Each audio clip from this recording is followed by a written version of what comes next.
You're listening to the Options Insider Radio Network, the home of the Options Podcast. For more quality options programs, visit theoptionsinsider.com or search for Options Insider Radio Network in your podcast provider of choice. Listeners can also access all of our programming through our mobile app available in the iTunes and Google Play stores. Select programs are also available via live stream at mixlr.com/options-insider. That's mixlr.com/options-insider. Don't forget to follow along with your favorite programs and submit your own questions for the hosts at twitter.com/options, stocktwits.com/options, facebook.com/theoptionsinsider, or via questions at theoptionsinsider.com.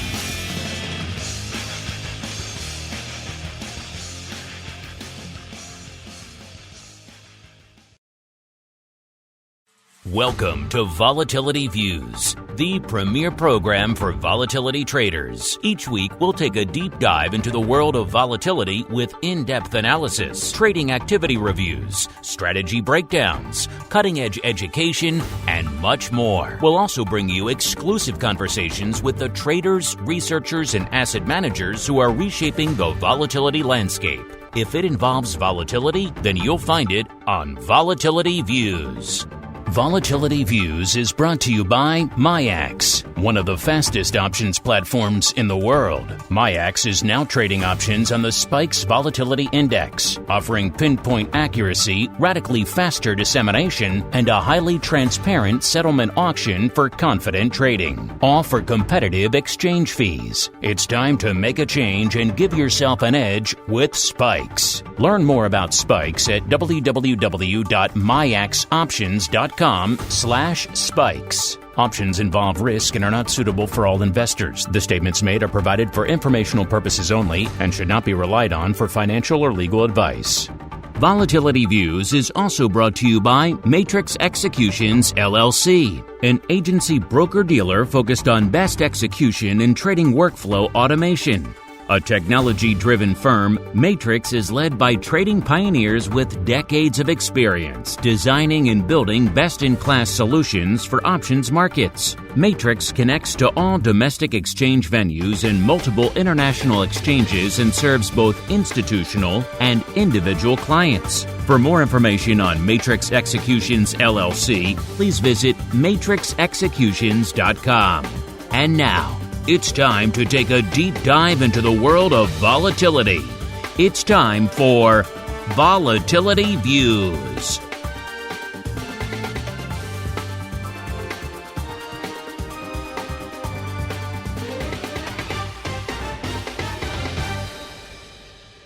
All right, everybody. That music means it is time once again, one final time here for 2020. For Volatility Views, the premier program for volatility traders. My name is Mark Longo from the OptionsInsider.com, as well as, of course, from the ever-exciting Options Insider Radio Network. Coming at you a little bit different than our usual time. Obviously, Friday is New Year's Day. I'm not a monster. I'm not making people come in and record a show on a day when the markets are closed and it's a holiday and everyone is going to be probably watching a lot of TV and digesting and recovering from the night before and looking ahead to hopefully a glorious year that is 2021. So we're doing this a little bit early, doing it on Wednesday this week. Remember, keep those reviews, keep those comments coming. We do love to hear from you guys on all the various platforms where you guys listen to the program and enjoy it. Play along on our polls over there at Options. We got some good stuff going out there right now, actually, if you want to play in our end of the year extravaganza. And speaking of end of year extravaganzas, wouldn't it be fun if I was just doing it by myself? No. Let's go out and see who's joining me today. And for our end of the year palooza, our look back on the dumpster fire of a year that was 2020, I have none other than the dyed-in-the-wool Maine cynic himself, the rock lobster, Mr. Andrew GIOVINAZZI from OptionPit.com, by way of Carmen Line Capital. Mr. G, welcome to Volatility Views one final time for 2020, sir. It is good to be here. It looks like I drew the straw for the Wednesday show, but You know what is funny, Mark? Was there any volatility in 2020? I'm scratching my head, and I can't put my finger on any activity this year. Maybe we should just end the show now. You're right. There was not much to talk about at all. This is kind of a boring. This is almost about a repeat of 2017, where VIX barely budged out of the single digits all year. Right? We didn't really have much to talk about. So let's just end it right now. What do you think? I don't think the listeners are there. I don't think they're going to learn anything. There's nothing that happened in 2020. There's nothing to analyze, no case studies to be done. We'll soldier on anyway, listeners, into an extra special volatility review. It's time to break down the latest developments in the volatility trading world. It's time for the Volatility Review.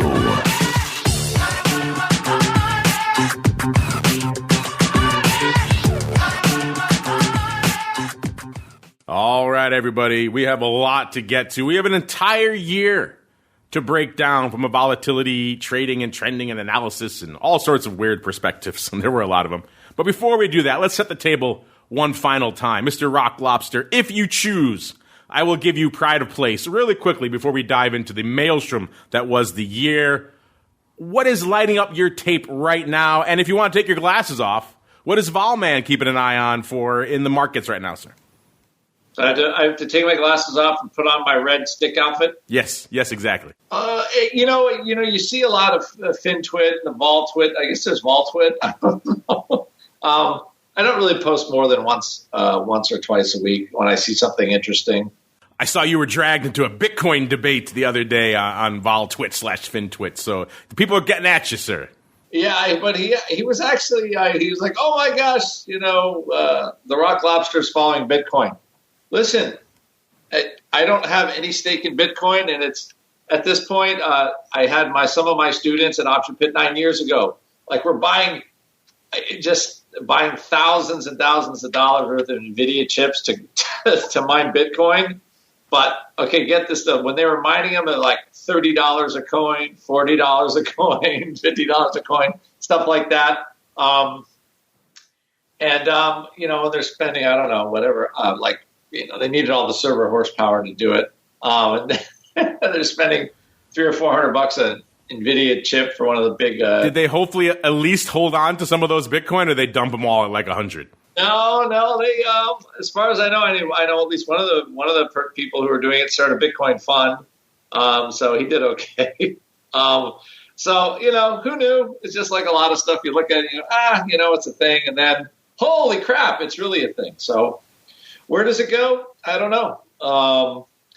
Where does it go when they've mined all 21 million Bitcoins? Like, then what do you do? Is that, straight to zero, says the Rock Lobster. It's all good. Oh, gosh. I'm curious what happens to it as a thing after that, because there's a lot of, there's anticipation and things like that. So, interesting, it's interesting.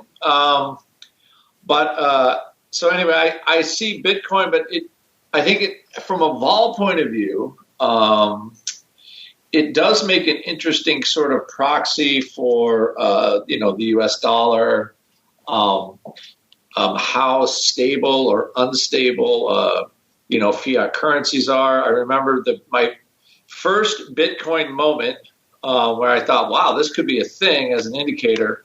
Do you remember when I think Cyprus went bankrupt or something? It was 2012 or something, 2011. I'm trying to remember. Good times, yes.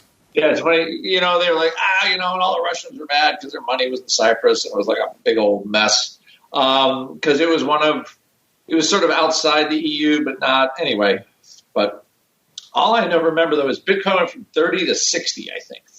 Not $30,000 to $60,000.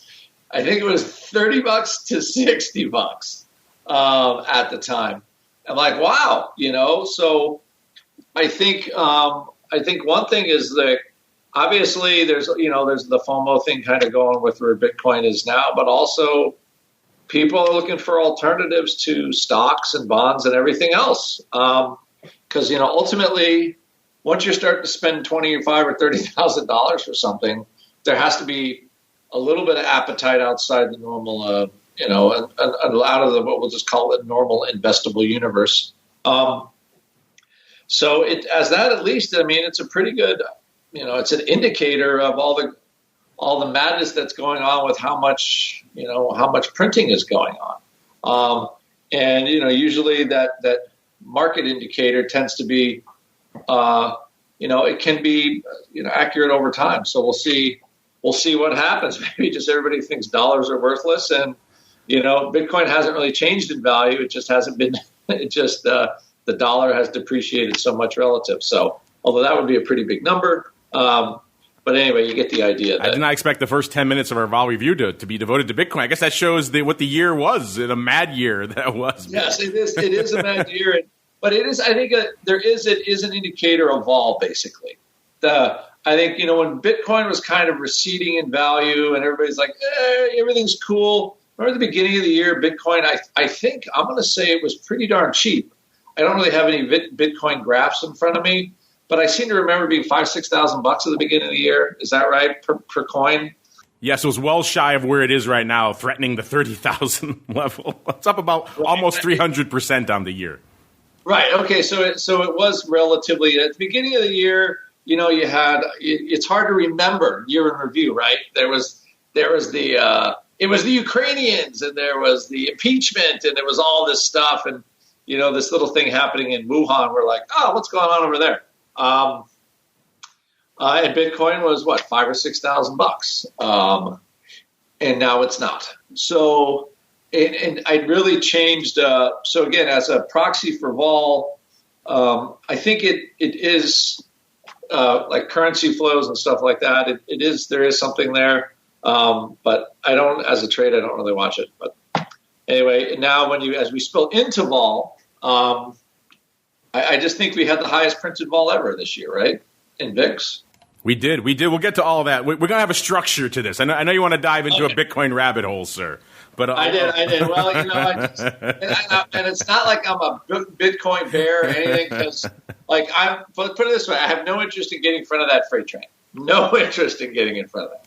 Definitely don't want to short it at these points, at least not straight up with the futures. The options may be a different story. Speaking of different stories, let's get into how the story of volatility and indeed volatility views evolved over the relatively quiet and tranquil year that was 2020. We kicked off the year with this program back on January 3rd. Oh, how different the world was nigh on a year ago. Coming into that show, you think maybe sleepy first couple of days of the new year, quiet times to kick off. Nay, I say, listeners, it was actually a tumultuous kickoff to the year. Right around that time we had, in fact, I do believe we titled our episode that week, Assassination Volatility, because we had the assassination of the Iranian general there on the airport tarmac, effectively, with a drone, sparking off potential for a conflict, escalating tensions in the Middle East. We, of course, were still in.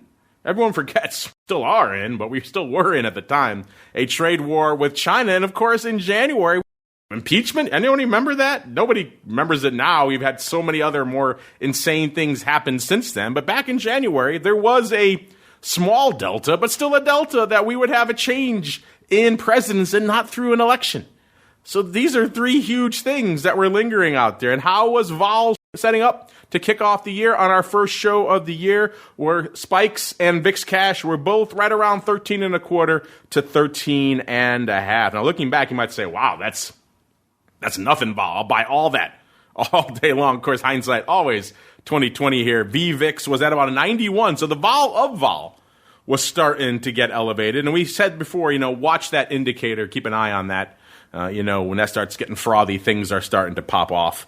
But still, in hindsight, given all the things, even obviously pandemic still wasn't really on the mainstream then on January 3rd, the beginning of the year, but still just all those other volatility elements, all those other shoes waiting to drop. You think that could translate into a little bit more juice, but yet that's where we started the year. Mr. Rock Lobster, I know your memory not as good as it once was, but can you dial your own personal Wayback Machine to the beginning of the year and think back to those halcyon days of volatility where all we had to worry about was the assassination of a foreign general and a trade war and perhaps the removal of a sitting president, sir? I know. Exactly. I'm looking at Jano 2. VIX was 1247. 12.47. You think impeachment alone could tick in, I don't know, a point? I think there was a little bit of something, but the market they're like, here's the funny thing is equity buyers were basically fading that from the get-go because, the Senate really wasn't going to shoot themselves in the foot. And maybe everybody knew it was about Hunter's laptop back then. But it's funny, it never showed up a year ago while they were going through the impeachment. But, it's around now. But we'll let that sleeping dog lie. But when you look at the vol and all the stuff that was going on, and what's funny is I was actually looking through the volume, and I did not see 50 Cent was not quite present in the beginning of the year. I was looking at the open interest, and he wasn't quite there yet on January 3rd. I was looking for the April cycle. I don't think he showed up until Feb. He or she, I think they were outed as a he, but anyway, I'm looking at some of the strikes here, and there's upside vol in there, but I don't think 50 Cent had reared his head yet. So if we're going back to the early days of January, the time of milk and honey before all this stuff, hasn't been, and there was a bit of a bid for vol. So the Jan vol in the Jan 22 cycle was 95. Jan in the March cycle was 70. So the two-term vol was about a 70. And right now the March vol is 94.73. Just to give everybody a bit of a relative price view. We had a 12.5 VIX, and we had a March vol was 70.73. And, only a couple days difference. VIX is almost double that number. Actually, it's almost exactly double the number. But March volatility is 94%. So just for your listeners to keep that in mind when Mark was saying VVIX was higher, it is a lot higher still. Like a lot. Like just everybody getting my 24 vol was not a normal vol. Everybody's punch drunk now at 24. Because of the COVID thing and this and businesses and restaurants and whatever, you can list off the issues, right? But vol, I think even in the back month is still very high. So when we go back in the time machine at a 12.5 vol pre-COVID, which is kind of kind of how the market normally rocks, vol is still very high, and it's high out on the term structure. We can talk about the term structure a little bit, but the juice is there. It is really pricey. And I was looking with some of my students in the Vol Trade Club, just trying to create a bit of a curve steepening trade, with Feb and Jan coming in and sort of maybe March hanging. But damn, it's hard to price something to make money. If you're an option buyer with vol products, which in general I am, buyer and spreader. So when you look at the pricing, it is just say interesting and still very expensive. And when we come up with these subjects, you can't make a case for the realized vol anymore in SPX. SPX is, I think, about ready to cross an all-time high. If it's not there again, we don't have Tuesday here to remind us, but it's pretty darn expensive. So you could put your tinfoil hat on, Mark, and figure out the grand poobah of the options of vol views. But why is that vol so high? And then again, why is the term structure so darn high? Out in VIX, you have a very flat but elevated curve as well. So there is a bid for vol still. Deep into this COVID cycle, 3 vaccines have been approved, pretty much in the EU now and the US. And they're not. I do have some speculative ideas on why this is, but the vol hasn't come in. That's the simple thing. It's still in and out of zone 4 on a daily basis, and it has not broken into zone 3 in any big way. So, my rule is when it's in zone 4, close to there, anything can happen. one match, boom, and you have super tinderbox. So, I would just tell people to be aware of that. And because nobody is, I just don't think people are selling options anymore. I think there's a lot of option buyers, a lot of vol option buyers. Didn't you hear it's not fashionable? You got to buy the one lot. You can't sell them, sir. Exactly.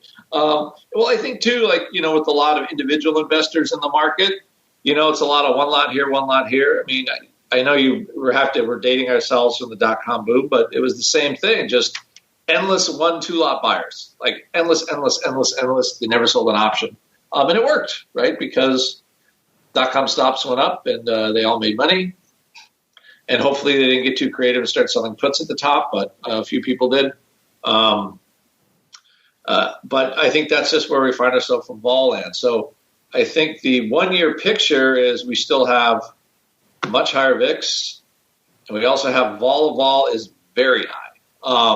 Because just looking at the March VIX number from January, there was no bid for vol there. Like the March 30 calls were 40 cents back then. So that's just it's a total different term structure, total different vol. And to be frank, I thought it would be over a lot earlier than this, but it's not.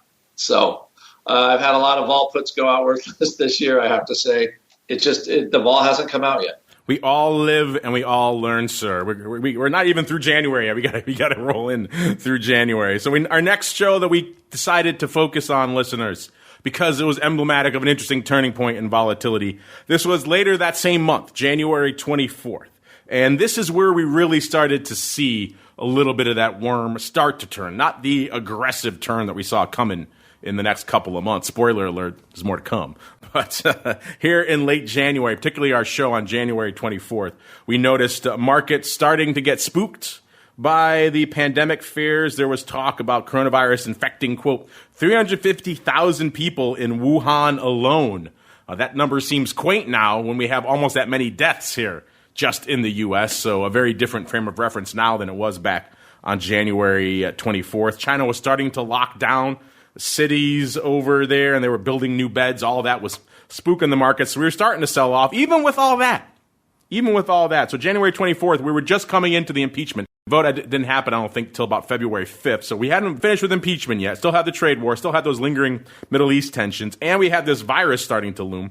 And still, vol had ticked up, but not in enormous amounts. So we saw VIX cash and spikes both at or around 15.5.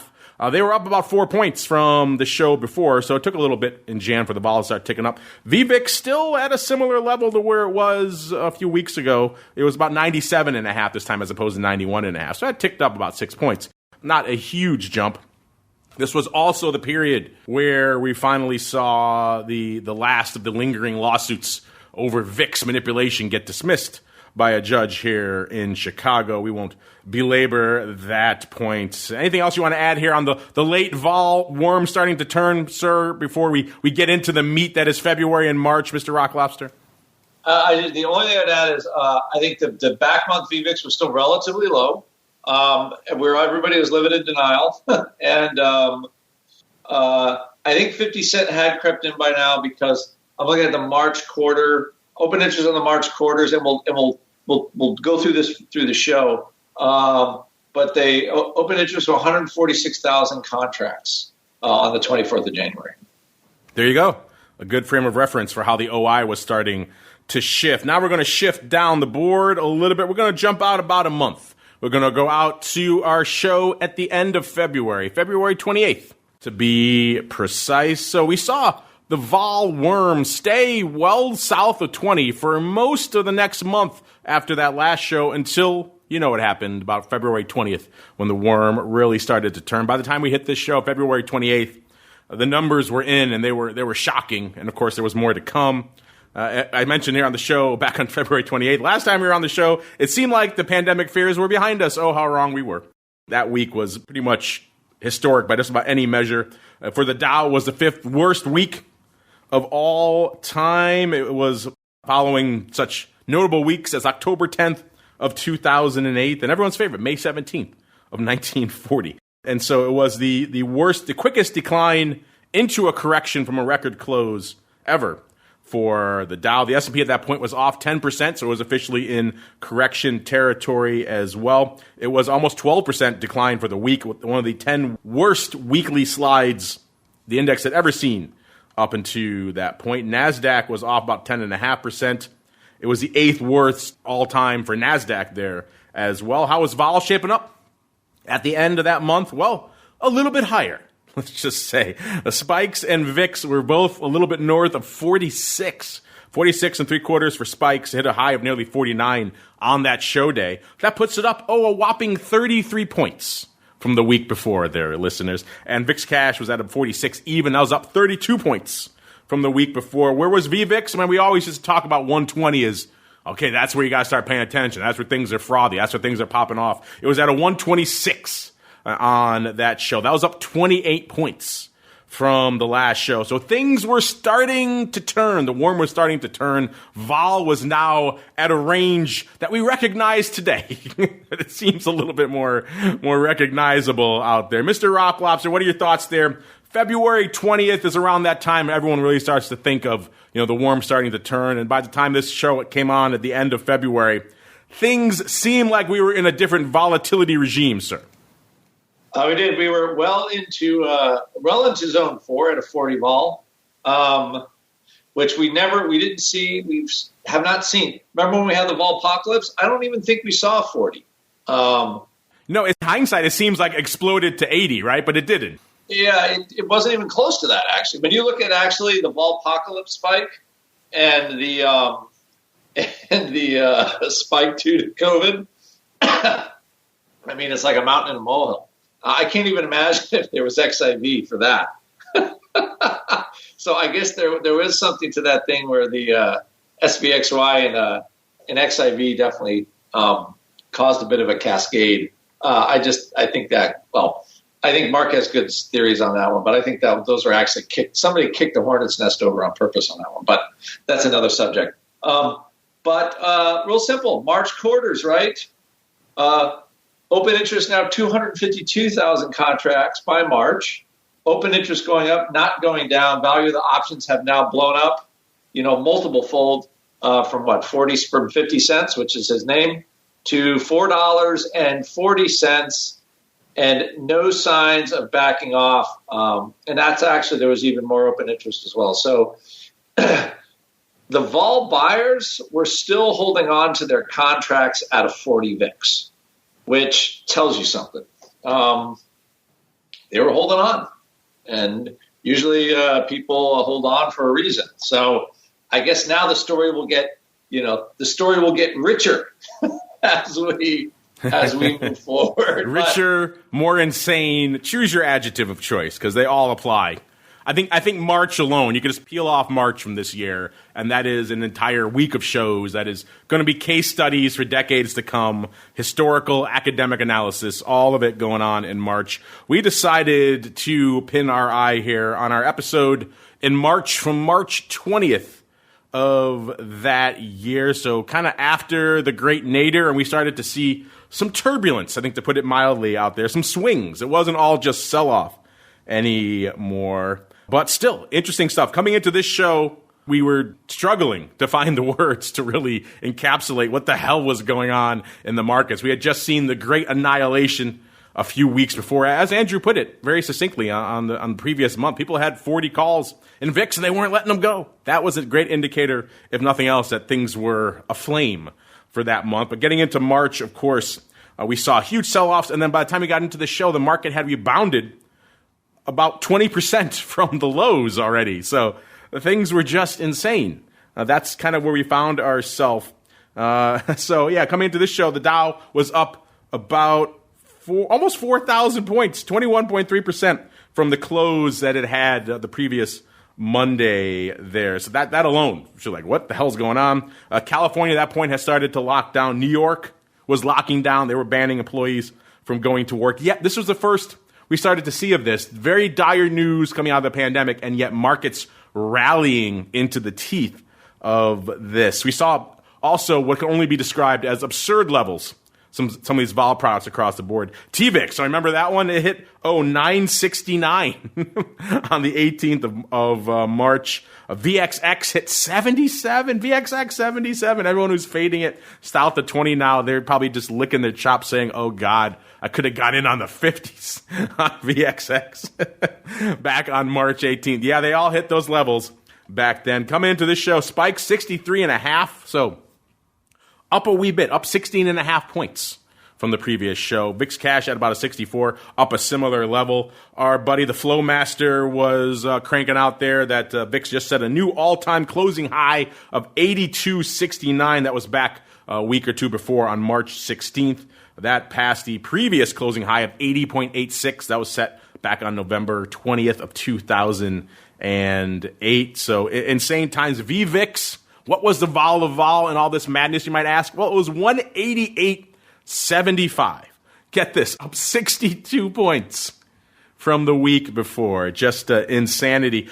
Spike options, they were still trading pretty hot and heavy back then. Even people think about, without the spike futures, that kind of what they've been of late, which is not many contracts, a couple hundred contracts open out there. But back in this maelstrom, they were still trading hot and heavy, even without a spikes future. In fact, someone came in and bought 100 lot of the April 130 calls, 130, and they paid $120 for these bad boys. So they dropped, about 12 grand on a flyer to the upside in spikes. Spoiler alert, spikes didn't get that high. But still, we saw some crazy. Also, there was the size 1x2. Mr. Rock Lobster was just talking about our friend 50 Cent out there in VIX options. Someone was playing with a pretty size 1x2 in spikes options as well, as you recall. Listen, it was in April. It was the April 1725, 17,700 by 35,500 times.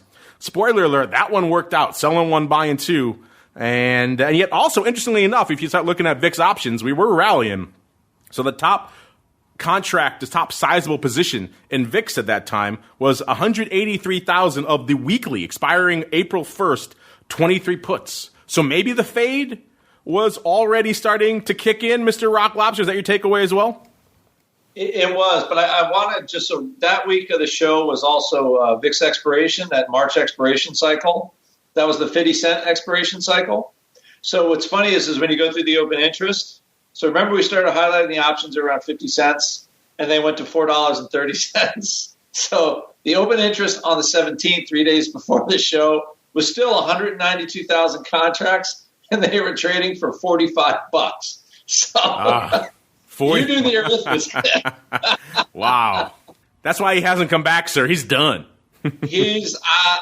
You know what? It's one of those things where, he doesn't have to go to an island. I'm sure he bought one. The island came to him at that point. 50 cents to $45. I call that a win. Yeah, that's and not a small amount, right? Look close to 200,000 contracts. I think the technical term for that is dang. Yeah, that's definitely a big one. So anyway, so that's just. And also for your, listeners, how much or how expensive did vol get, right? Or how expensive did options get? So when you look back, you also want to say, okay, this is all well and good, and you're giving me these vol numbers, but how expensive were the option numbers, right? What was the 60 put? Let's say the April 17 60 put at the time, right? Was it was not nothing. Okay, the market was $4 wide, and it was $12 a contract at that time. For the 60 put? For the April 60 put in VXX. Oh, I'll say VXX. I was going to say, wait a minute. I missed something there. Okay. And the VIX contracts were actually very expensive as well. Everything was very backward. See, that's why I pointed out about the level of VXX, because people might think, I was at 77, I could have scooped it, but $12 for the 60 put? I mean, that's untenable for most of our listeners, I would think. Right. A pretty expensive thing. And I think, a couple days later, I think the vol was moving, right?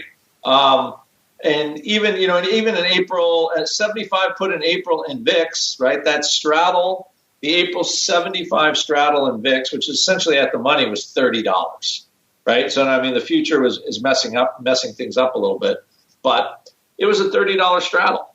So even then, you have a $75 product with a $30 straddle.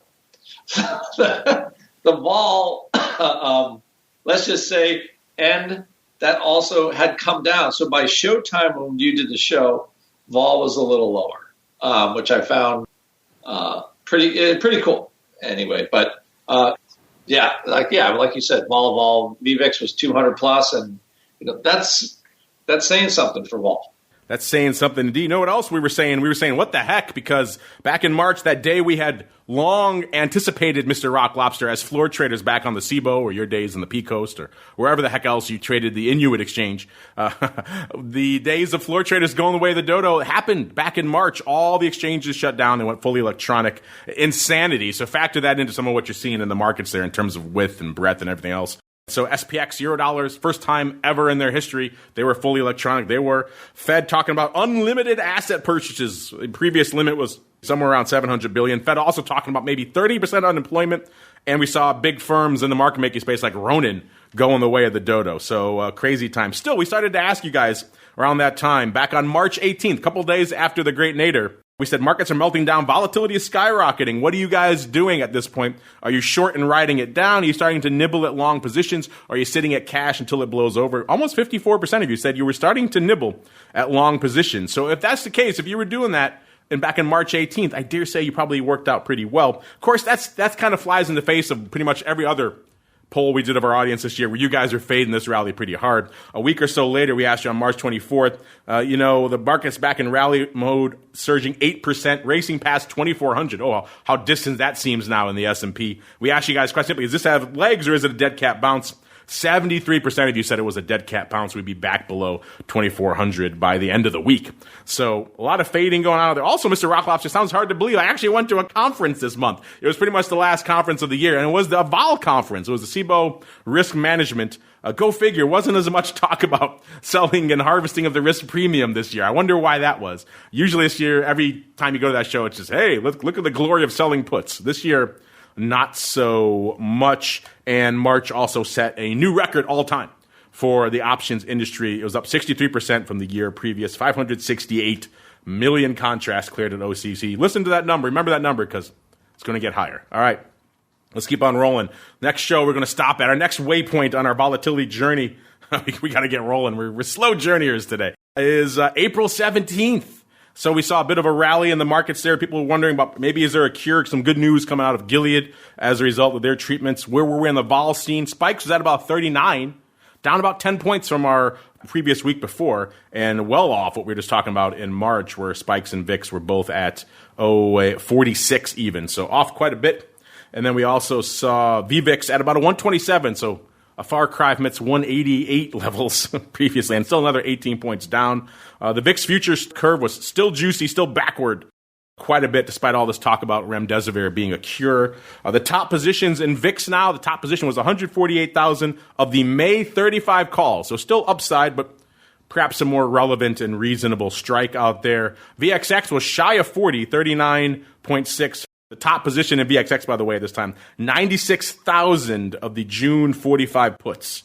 So those were certainly in the money at that point. Mr. Rock Lobster, what leaps to mind for you in the month after the great madness of March, sir? I think, well, when you look at this, and also the vol was down, had reduced by 50%. It's cut in half, basically. It's into the hundreds, right around 100. Also, a lot of the open interest was kind of interesting. You look at the May cycle, there was a lot more puts coming around by then. So I recall this was sort of the calm before the storm, and I recall this being more of it's not catastrophic, right? Everybody thought because all the hospitals would be overrun, it was mostly just New York. That definitely, they had their share of cases for sure. Like they had the most of anybody. And I think that set the tone for early on for all this. And then things kind of settled down somewhat. So the market stopped going in two directions, basically. And that's when the vol came down. And that's what I remember most. It's like, as long as that, 1,500 SPX was still in everybody's mind, or 2,000, the vol kept going up. And then once markets stopped going down and we really how much downside was there? The Fed kicked in a little bit and tried to backstop and all the stuff that they did to kind of keep the capital markets moving. And that's when the juice came out of the vol and the market started to right itself. So, and I think this was probably for SPX, probably a low point. I know VIX got a little higher at least once or twice, but I think as far as SPX goes, I think this is pretty much about as, it's been straight up ever since. Yeah, I also should put out there, April is also the month we saw the madness that was negative crude oil. We'll get into that more a little bit later today on TWIFO, listeners. Also, when OIC was scheduled to go on to Puerto Rico for sunny OIC, and not so much that month. May, we got to VolViews 400, May 22nd, a milestone for this program indeed. Remember, this show premiered way back in August 16th of 2011, listeners. So came up on episode 400 this year back in May. So that alone was worthy of note. At that point, the markets were pretty much already back or almost back to their pre-corona levels. Yet we're also starting to see a lot of dissonance, consumer sentiment still very weak. So a lot was going on. What was happening with those two things? Spikes and VIX, both at about a 30. They were down about 3 points from the week before and down substantially from the previous episode we just profiled. VVIX at that 120 level, that kind of became the barometer for the rest of the pandemic year. 120 was kind of it, and we kind of been around that level for most of the year. We had a brief period where we broke ever so quickly below 100, but VVIX has been triple digits pretty much all year and mostly around 120, if not north of it. The top VIX position out there was the June 50s now, back up to a more, shall we say, optimistic strike. 125,000 of those. Obviously, a lot of OI come off the table as well. VIX futures were back to a relatively normal contango. Our audience were still fading this rally. We asked them back on May 18th. VIX just broke through 30 again for the first time since the pandemic started. Were you guys buying this decline in vol, or were you thinking it was pretty much just the calm before the storm? And you guys, 45% saying it was going back the other way. It was going to be higher, over 35 within the next month, and only about 20% saying lower, below 25, 26.7% saying right where it was, 25 to 35. I'm going to add another month in before I toss you, Mr. Rock Lobster, because we're kind of coming up against it here. But let's go to June. June was another mixed end to exchange week. This was June 19th. This particular show, kind of a weird week. The Bulls or Bears are both kind of fighting it out that week. VIX and Spikes are both at about 33.5. They're both down about 6 to 7 points that week. VVIX back up to about 137. But still, even though it was up, it was down 18 points from the week before. So VVIX had gotten frothy again in June. The VIX futures curve kind of back to a mostly reasonable level. People were starting to eye that election premium in there again. The top position out there in VIX options, 160,000, so a little bit more this time, of the July 25 puts. Now we're getting back to the fade, where it used to be all calls all the time. Now it's puts dominating the top. The XX, if you wonder, was at about 36 3/4, down about 6 points from the previous show. And the top positions out there, remember that sizable it wasn't 1x2, it was a straight up put spread. It was the AUG 3022 put spread up on for about 100,000 contracts. That was the big trade out there, and that was a pretty good winner as well. Mr. Rock Lobster, what leaps to mind for you for the madness of the middle of the year, sir, May and June? I think May, June, mostly the June, I think, was a surprise because there was an assumption that, hey, went through the 6 weeks, the hospitals didn't get overrun, and we thought we'd kind of start getting back to normal, and then it wasn't. And we had that, do you guys remember you had that huge spike in like Boeing and the airlines and all that, a huge spike in prices and equity prices, and then the plug got pulled in that whole industry, and it basically went dark for the next 4 months. So I think if anything sticks out in my mind, it was that second surprising vol spike in the June cycle that I don't think, it's like 2020 was a year. I'm not sure many people saw that coming. I think people were expecting a return to normalcy a little faster.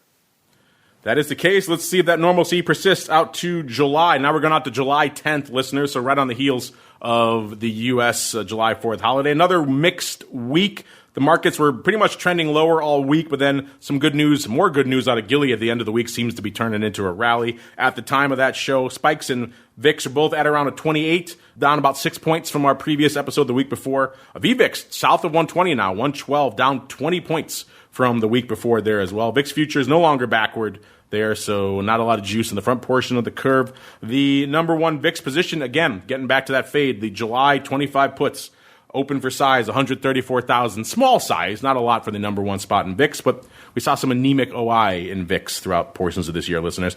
VXX was down to about 32 3/4, down about another 4 points from the last show, and that put spread, the 30-22 put spread, was still the size position out there in VXX land. We also on that show talked about some interesting trends in the vol landscape. DC, the new mecca for volatility traders. Who knew that?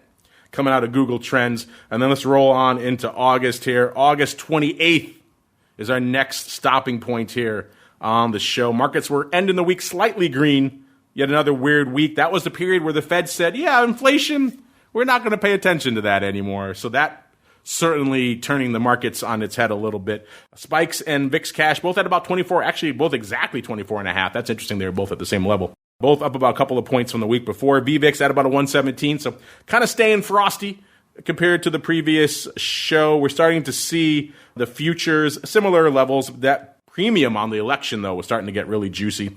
The ALK future in particular was 7-point premium to the cash. The no future, 5.5 points premium to the cash. So a lot of juice out there in the farther, well, not that much farther anymore, a little bit farther portion of the VIX futures term structure around the election. The top VIX position as of this show was the SEP 20 put, 144,000 of these, and the VXX was at 26.1. It was actually up 1.25 from the previous show. The top position out there, that put spread had rolled off the board, and it was now the SEP 20 puts for 36,000, as well as SIBO launching the mini VIX futures, and NASDAQ and CME announcing the launch of VolQ. So July and August were eventful periods for vol in and of themselves. Mr. Rock Lobster, what caught your eye and what resonates with you in that period, sir?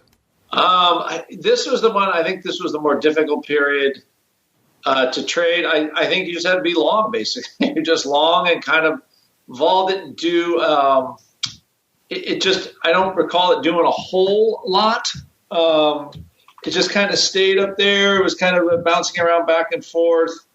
And I just think this is one where sort of the Qs and stocks just started that steady ascent, but the vol just did not come in. Or it came in very slowly. Remember, it's always been bouncing off about 120, 122, right around that zone 3-4 area, like right there.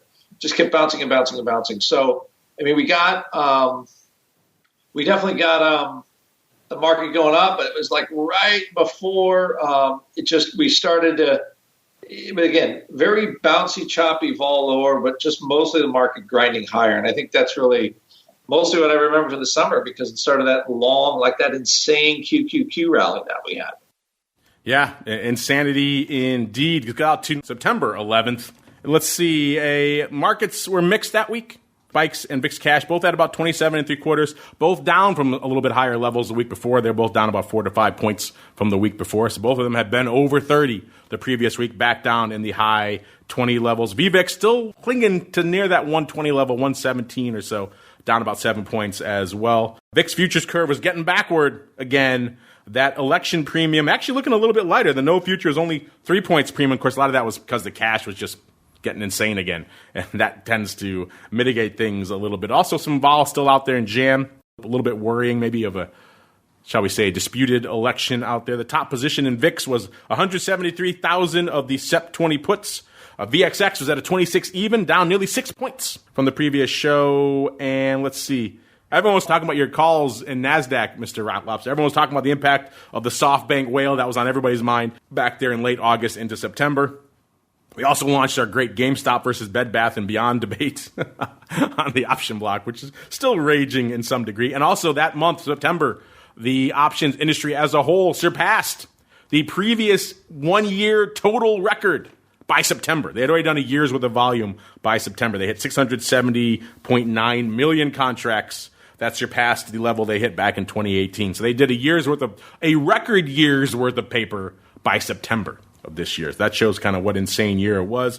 Let's get out to October now as well. October 9th is our next stopping point on our volatility journey. That week, the markets were green.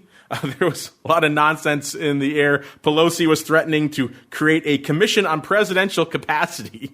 to determine whether the president was fit for office. The markets were kind of laughing all that off. Everything was green. Spikes and VIX cash are at 25 even, both down multiple handles from the previous week. VVIX back down to 108, so threatening the 100 level again. And the VIX futures curve looking pretty normal again. The no future still close to 5 points, about 4.25 points over the cash. Jan looking about 3 points juicy.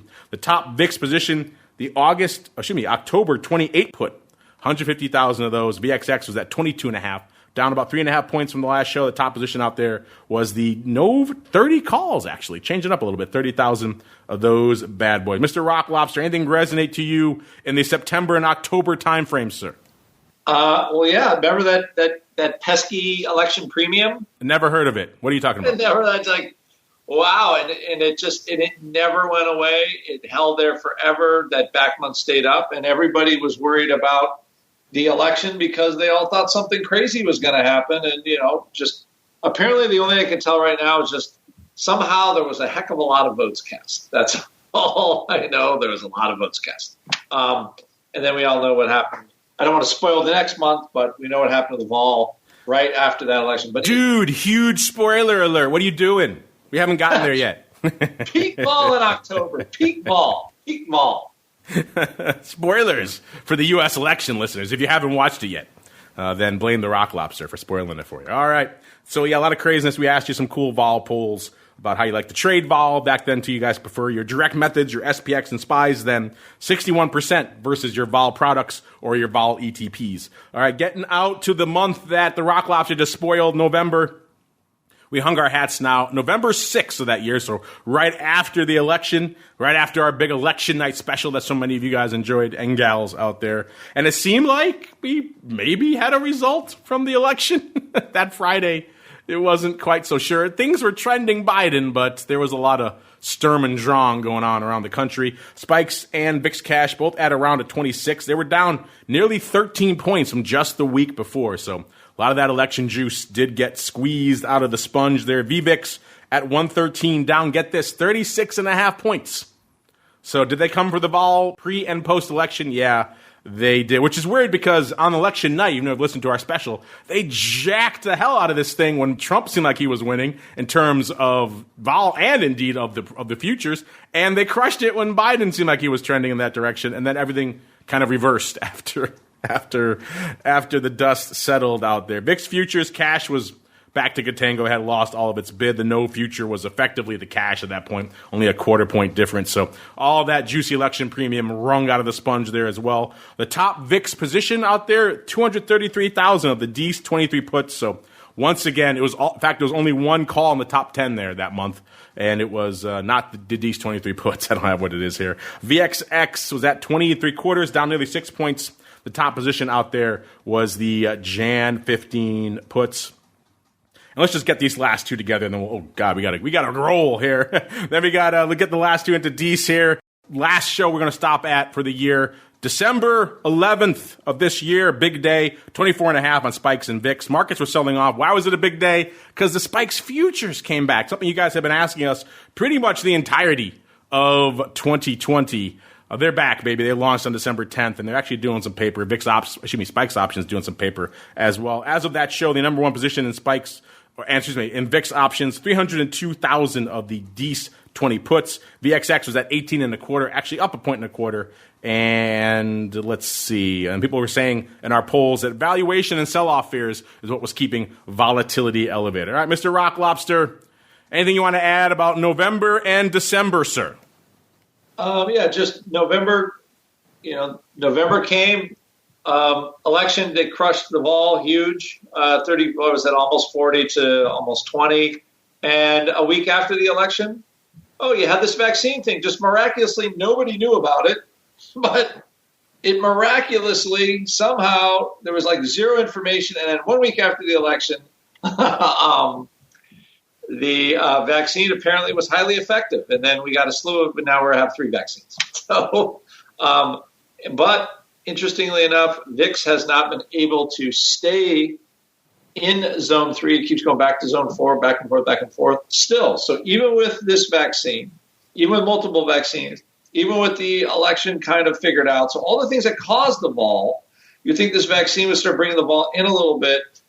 We have not gotten below the vol lows when the vaccine was announced, which I find interesting. And the only thing I can think about when we talk no D's, and I only have a couple minutes left, is, just where are we today? So we'll get to that, but that's what I saw for Nov and D's. It's just you had those two events that I thought would be huge vol into the teens, and it just did not happen. So there is another force lurking, which will reveal himself. And I know you like it when I say that because it reminds you of Star Wars, but yes, the Dark Lord has not quite revealed itself yet. The Dark Lord of the Vol Sith has not yet revealed himself. I think we'll have to table our discussions of the guest of the year. I think there's one clear winner. We'll maybe get to that on a future show. Trades/trends of the year that you guys noticed, probably have to table that as well. So give us some more future discussion to talk about on our first show back in the next year, because now we have to get to the difficult, the dangerous part, Mr. Rock Lobster. It is time for our final crystal ball of 2020. It's time to peer into the future and reveal what the volatility gods hold in store. It's time to look into the crystal ball. All right, listeners, we thought for this year, let's end it in style the way we used to. We didn't do it last year for some reason. I'm not sure. Other things were conspiring out there, but we thought let's assume a return to somewhat normal levels, or maybe not. You can choose that as well out there. Where do you think VIX/spikes will close at the end of next year? And I know all the arguments for seasonality and taking an average throughout the year and all that other nonsense. Toss them out the window because they're going end of the year anyway. That's just what I've decided with my dictatorial powers. And so we asked you quite simply, where do you think VIX and spikes are going to close for 2021? You guys can send in your specific predictions to win potentially fabulous prizes. We gave you our usual 4 ranges, maybe tweaked a little bit, but not that much. We gave you the low point, so listen to this. 8, a single-digit VIX. Doesn't that sound quaint again? To 11.99, or normal, the quote-unquote normal range of around 12 to 16.99. Elevated, so that'd be 17 to 23, which is still shy of pretty much almost of where we are right now. Or what we used to call very high. Now we're calling it pandemic. And that's north of 23. That's not to say the pandemic will still be raging, hopefully, but just there will be a lot of pandemic level vol out there. Mr. Rock Lobster, the folks are already voting out there. If you're listening on the podcast, you should have some time. This goes for, I think, about the rest of the day, so you'll have time to get in there and make your voice heard. But Mr. Rock Lobster, first off, do you concur that these ranges are still relevant, or should we maybe have tweaked them given the madness that was 2020? And then B, what is your prognostication? And then C, what do you think our audience is voting for, sir? Well, I think the ranges are good because it's still basically the VIX quartiles. You took my VIX zones and you white label them. You white label them right in front of I take umbrage at your accusations, so those were independently created. Yeah. Well, they look very similar, anyway. You know the old saying, you can always tell a genius because he thinks exactly like you. Yeah. I still think they're fair. I think this year, though, the quartiles are still as good as any. I do not think we're going to be in zone 4. I think we're going to be back to somewhat sort of normalcy. So I'm going to say zone 2, 12 to 17.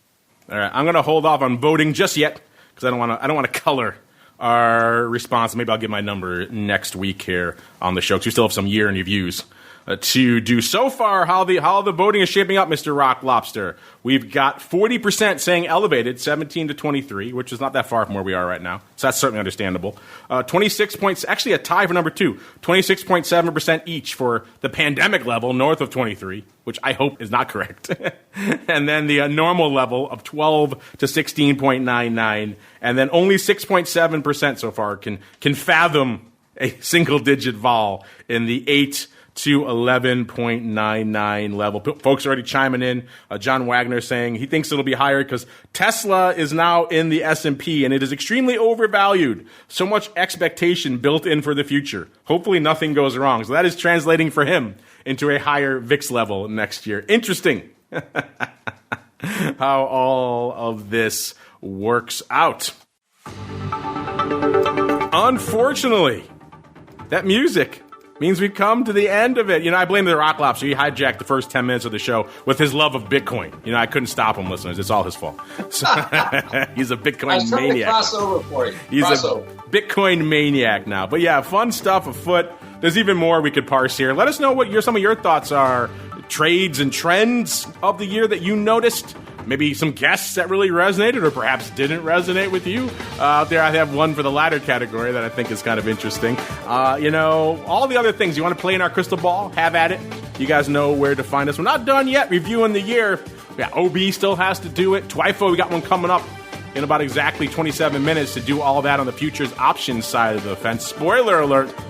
I should bring the Rock Lobster back on. It's going to be a lot of Bitcoin talk on that one. That one's dominating the tape over there at CME this year. But before we go, Mr. Rock Lobster, because you were kind enough to review the year that was with me, if folks are intrigued, they want to learn more about all these things we talked about this year, maybe they want to contact you and have their own discussion about the evolution of volatility throughout the madness of 2020, where should they go? What should they do?